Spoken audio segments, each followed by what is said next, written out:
Olá, eu sou a Eduarda. E eu sou o Gabriel. E você está ouvindo o Direcast, um podcast gravado na Faculdade de Biblioteconomia e Comunicação da URGS. Aqui nós discutimos diretores de filmes, suas escolhas artísticas e a essência que os torna únicos. Conosco temos Marco Freitas, um teórico, historiador e sabedor de cinema, publicado em revistas internacionais. Muito obrigado por poder participar do nosso podcast. Como vai, Marco? Prazer estar aqui de novo. Obrigado pelo convite, gente. Neste episódio, iremos discutir o trabalho do diretor estadunidense Steven Spielberg. Conhecido por ser o diretor que mais tem títulos na lista de 100 melhores filmes de todos os tempos da American Film Institute, Steven Spielberg nasceu em 1956 na cidade de Cincinnati, no estado de Ohio. Ele é a mente por trás de filmes populares como Tubarão, E.T., o Extraterrestre, a franquia Indiana Jones e os dois filmes de Jurassic Park, dos anos 90. Em 1993, conquistou o Oscar de melhor diretor com o filme A Lista de Schindler. Pode fazer nossas perguntas, Eduarda? Bora! Marco, você encontra um traço comum na obra desse diretor? Ele tem... O Spielberg tem fases diferentes na carreira, né? Então, ele tem filmes de ação que não daria, eu acho, pra gente colocar no mesmo dos filmes dele mais infanto-juvenis e dos dramas dele. Então, fica meio complicado, assim. Mas, separando um pouquinho por fase, assim, durante muitos anos, ele, como E.T. o Extraterrestre, que é de 82, na minha opinião, uma obra-prima mesmo. Eu acho um grande, grande filme. Esse filme rendeu muito e ele ficou meio conhecido, meio como assim, o contador de fábulas, na época, nos anos 80, né, moderno. E então, assim, ele sempre teve uma pegada, durante muito tempo na carreira, ele teve uma pegada também infanto-juvenil, assim, e os filmes dele sempre tendendo a render muito, mas fica meio difícil de colocar num pacote só, porque antes, por exemplo, em 76, ele havia feito o campeão de bilheteria Tubarão. Não dá para colocar na mesma linha, né, que ia ter, mas o que diziam é que era, de certa forma, um diretor muito preocupado com o público. Diziam isso, né? Então eram filmes assim, sempre com um grande tino comercial, que até uma das razões até que se fala que ele demorou tanto para fazer, por exemplo, A Lista de Schindler, é porque ele, durante muito tempo, era visto como um diretor mais para temas mais leves, ou pelo menos, no caso de Tubarão não é leve, mas filmes assim bem comerciais, não filmes dramas pesados. Então ele próprio ficou meio preso a essa imagem, diríamos assim, de diretor de blockbuster, né? Como se isso fosse algo negativo, mas tinha isso. Então, meio complicado dizer isso. Mas um diretor, dá pra falar que um diretor muito preocupado com o público, né? Ele já fez filmes menos comerciais, né? Até por sinal, um dos filmes dele que eu mais gosto não é desse gênero, é um filme chamado Munique, que é sobre...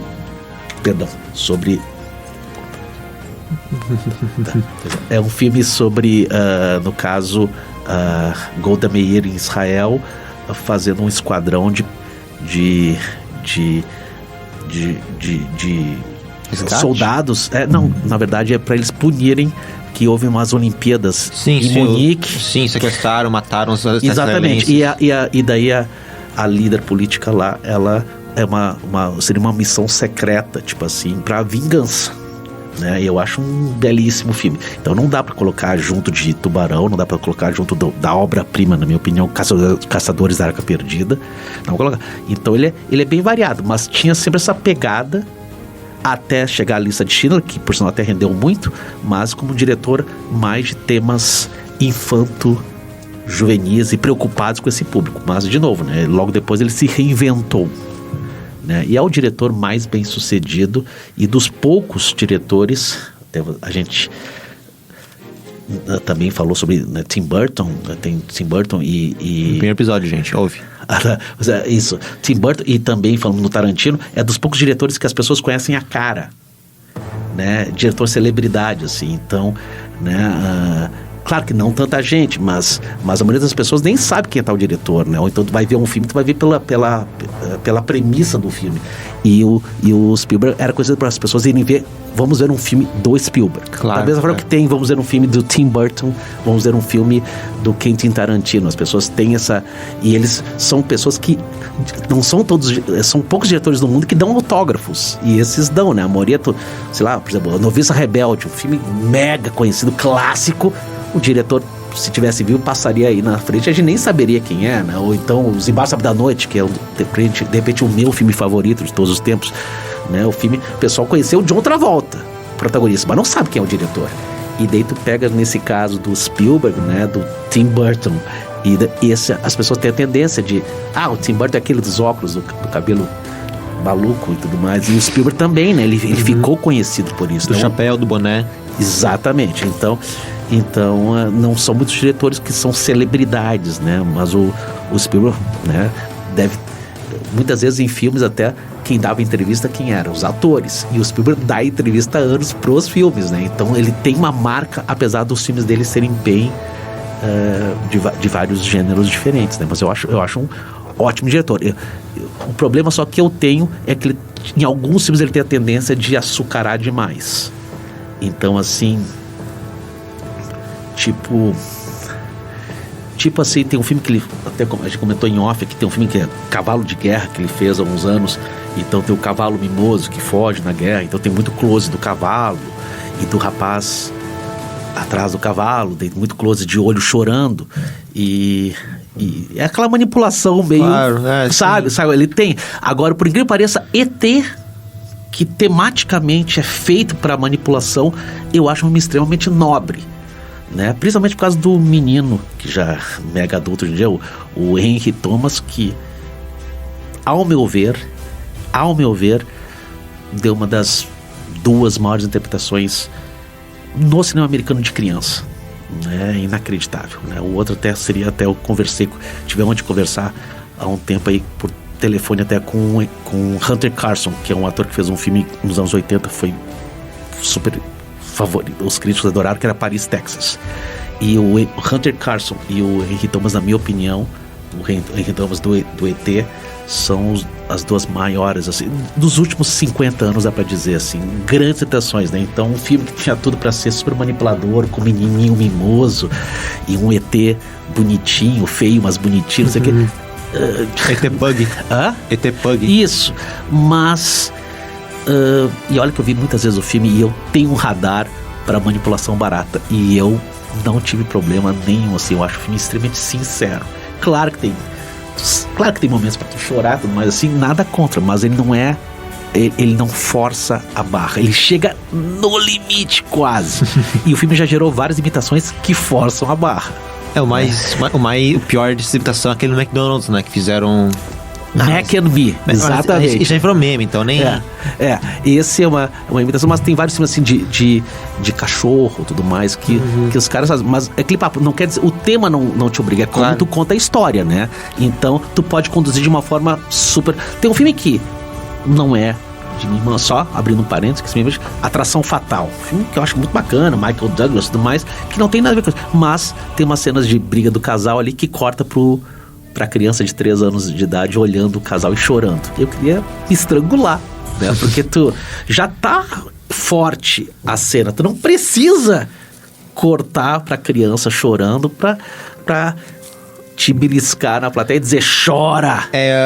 Já enfiar a faca e virar a faca. Isso! Então, por exemplo, o ET tinha tudo pra ser assim, mas, sabe, eu acho, de repente tem uma cena só ali, acho que é a cena dos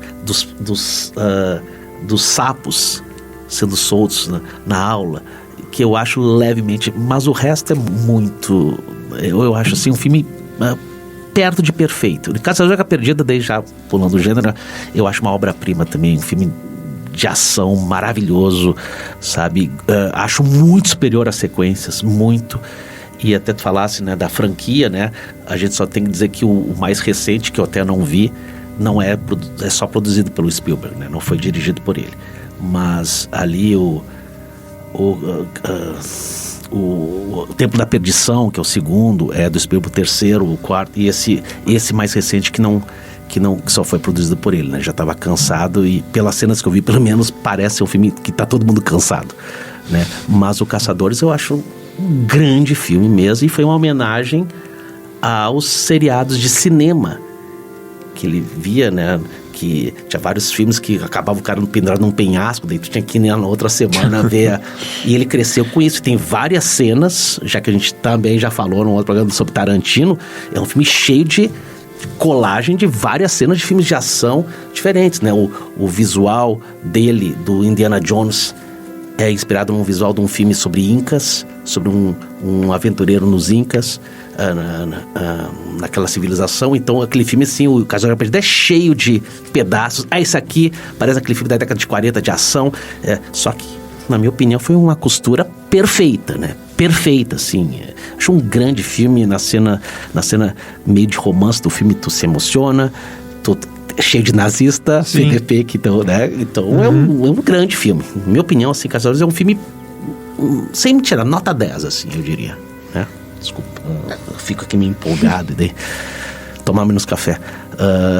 Deixa eu ver. Nesses tempos eu acabei descobrindo, né? É sobre Jurassic Park, né? Jurassic Park, né? Tipo, ele na verdade é a adaptação de um livro, né? Do Michael Crichton, E assim, tipo, o livro, né? Ele tem uma pelo que eu tava vendo, ele tem uma pegada mais de terror, né? E aí quando você chega no filme, ele não é um terror, né? Você pode se assustar com os dinossauros. Com os Velociraptors, né? Velociraptors.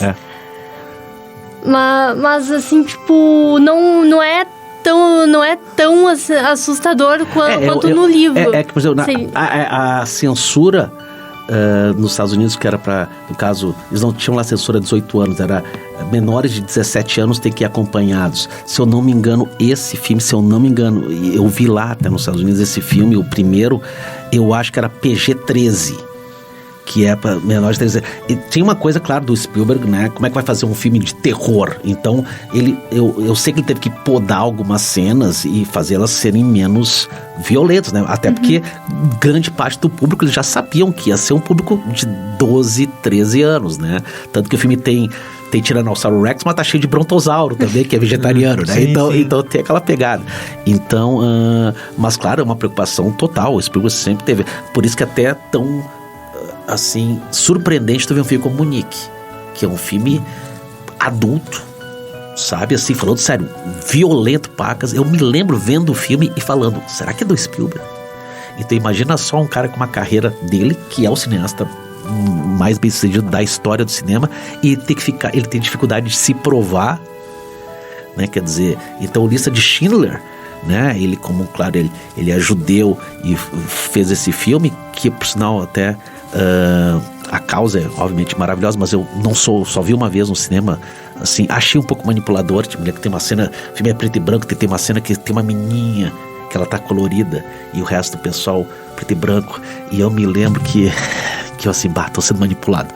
Mas o filme, claro, é um filme importante e bem feito, mas a dificuldade que ele tentou, acho que durante 10 anos fazer a Lista de Schindler, e não conseguia juntar o dinheiro, né? Por quê? Porque as pessoas, o diretor de ET, o diretor de Tubarão, né? Então, essa coisa a gente fala muito que os atores ficam marcados, mas tem diretores famosos que ficam marcados, né? Então, daqui a pouco os caras assim, né? Se tu quiser fazer Tubarão 27, toda a grana do mundo aqui, mas fazer um filme, né, sobre o Holocausto, né, então, e tem um outro filme que queria citar, eu tenho às vezes dificuldade de memorizar esse filme. É um filme que ele fez com Leonardo DiCaprio, é um grande filme, eu acho que é Agarra-me Se Puderes, o título no Brasil, Catch Me If You Can, que é um filme também adulto, que é sobre um trambiqueiro, né, que se passou por piloto, por médico, um monte de coisa assim, e é um ótimo filme também, e é um filme, daria pra dizer, um filme de censura 18 anos, se fosse assim no Brasil, sabe? E é outro filme que o Spielberg também mostrou que ele pode fazer um troço adulto. Claro que era protagonizado pelo Leonardo DiCaprio, que devia ter 20 e tantos anos na época, né, mas não era um filme coroa, digamos assim, mas é um filme sobre picaretagem, né? Tem uma subtrama pequenininha, assim, sexual. É um filme muito bacana, sabe? Então, Por isso que são coisas assim que a gente fica, né? Será que a gente tem que... a gente pensa assim na dificuldade que é da pessoa, né? Se o Spielberg tem dificuldade de sair do nicho dele. Do nicho, e olha que era um nicho até meio grande, cara, blockbuster, né? Mas daqui a pouco, né, por exemplo, fez alto dinheiro o Lista de Schindler, mas o pessoal pensou, pô, quem é que vai querer pagar? E até acharam assim, pô, mas a pessoa vendo o nome Spielberg, daí ela vai se decepcionar vendo o filme, né? Mas como era um belo filme, mas conseguiu as duas coisas, né? Então ele tem pouquíssimos fracassos de bilheteria. Perdão, não, esse filme do cavalo que eu falei, Cavalo de Guerra, se eu não me engano, foi fracasso. Ele tem pouquíssimos fracassos de bilheteria. O fracasso de bilheteria também foi Guerra dos Mundos.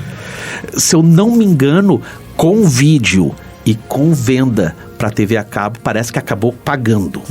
Sabe? Acabou pagando. Mas pro legado dele não pagou. Sim. Mas eu até entendo eles terem feito primeiro, porque era uma refilmagem de um filme que já era famoso e era com Tom Cruise, né? Então já ajudou ali. Mas eu sei que foi um dos filmes do Tom Cruise que menos rendeu. Mas, por exemplo, Tubarão, né? O Tubarão 2 eu acho um belo filme. Não foi ele não quis dirigir. Então, eu cheguei até a bater um papo uma vez com o Janot Zuark, que é falecido, que é o diretor do Tubarão 2. Mas rendeu bastante. O 3 já não rendeu, né? Então, tem uma coisa só que eu queria só contar aqui, simplesmente tem um diretor, a gente falou antes, fazendo um link aqui com Bastardos Inglórios, né? A gente falou, e eu te comentei em off que tinha um filme já italiano com esse nome, de um diretor italiano chamado Enzo Castellari. Pois esse Enzo Castellari, ele fez um filme chamado O Último Tubarão, que era uma imitação italiana de Tubarão. Passou no cinema aqui, passava muito no SBT. E é uma imitação descarada do primeiro Tubarão. Muito mais barata, mas é bem eficiente. E esse filme, quando foi lançado nos Estados Unidos, o Spielberg e acho que é da Universal, se não me engano, acho que é da Universal Tubarão, eles fizeram o filme sair de cartaz. Senão iria processar. Mas o filme custou tão pouco que do tempo que ficou em cartaz já pagou.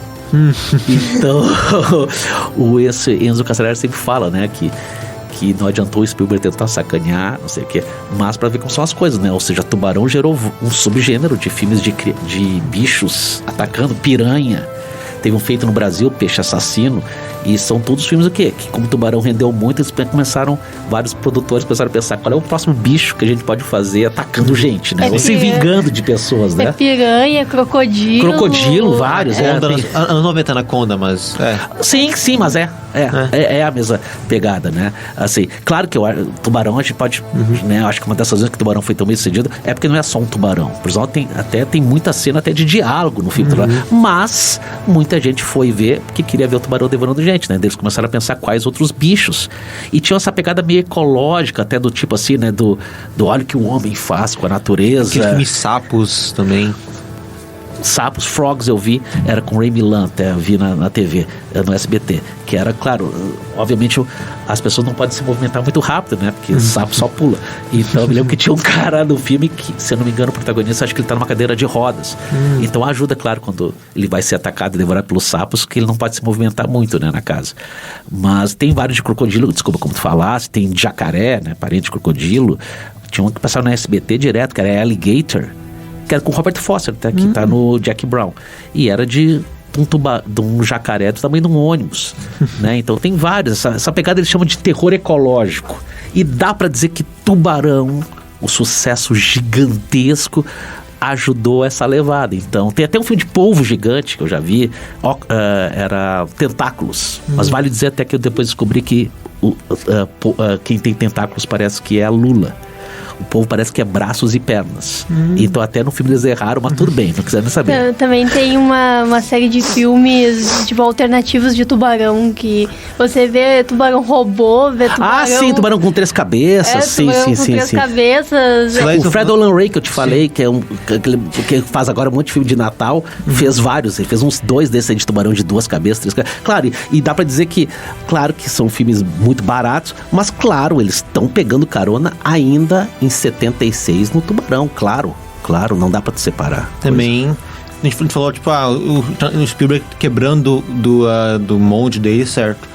Os Resgates do Soldado Ryan. Os Resgates do Soldado Claro, belo filme, legal de Ryan. E lembrar. gente que, tipo, eu não gosto muito de ficar me atualizando, mas, tipo, a gente que tá no dia D e viu assim, dia D, tipo, é igualzinho. Isso que era igual, Eu aquela posso sequência claro. famosíssima, né, no Sim. filme, né, do dia D, com câmera na mão e às vezes velocidade alterada até da filmagem, que o pessoal adorou, depois foi descaradamente copiado no filme Gladiador. Tem uma sequência no filme Gladiador no início do ataque que tu vê que foi filmado, eles pegaram, só que, claro, em vez de ser soldados, eram gladiadores. Mas esse filme eu acho um baita filme, né? Acho que foi a primeira vez que ele trabalhou com Tom Hanks. E até um ator que muita gente não lembra, mas tá no filme, é o Vin Diesel. O Vin Diesel é um dos soldados. Verdade, acho que era Carpaccio, acho que era o nome dele, era um sobrenome italiano que eles deram no filme.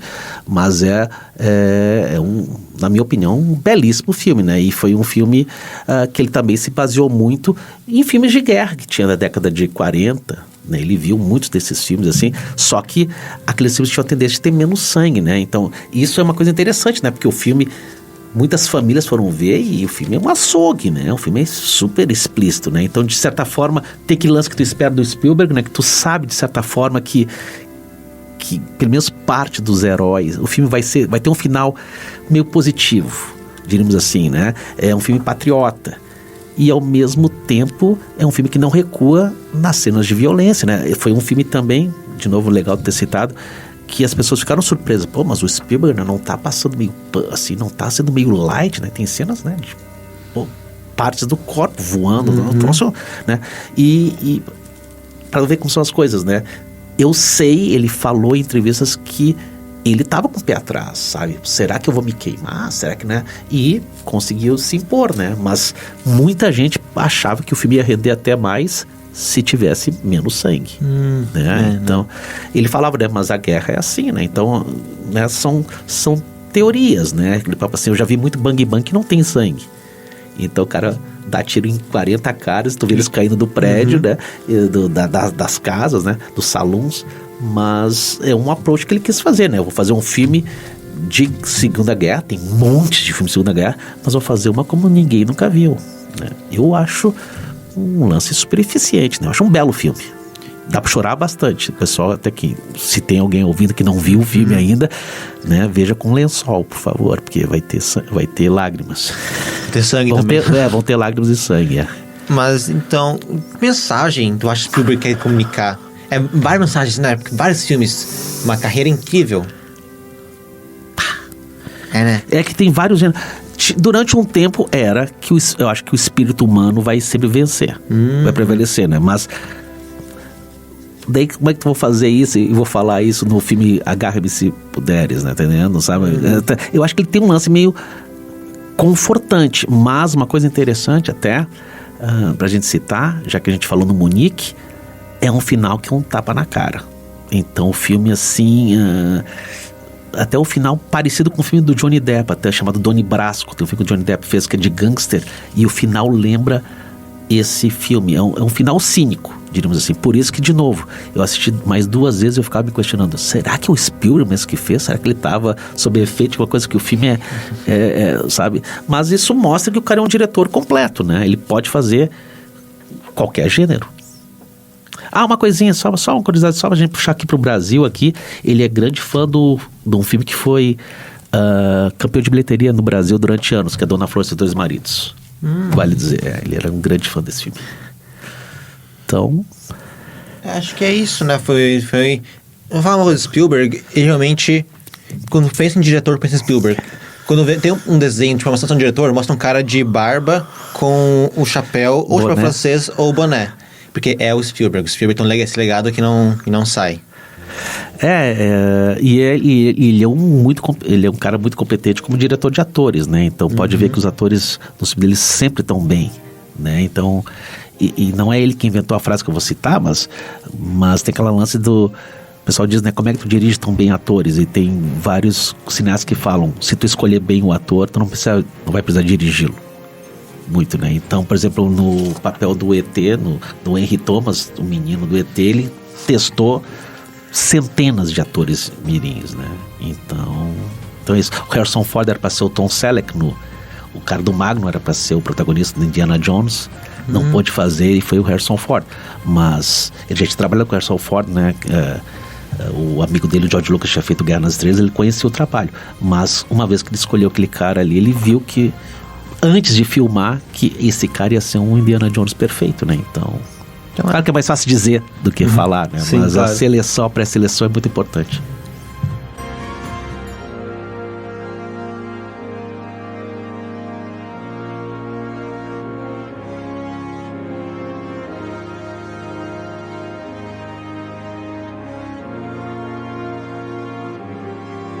Esse foi mais um episódio do DireCast. Muito obrigada pela sua presença, Marco.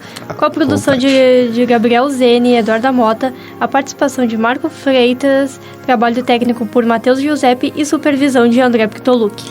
Esperamos que tenha curtido esse episódio e que você volte para o próximo.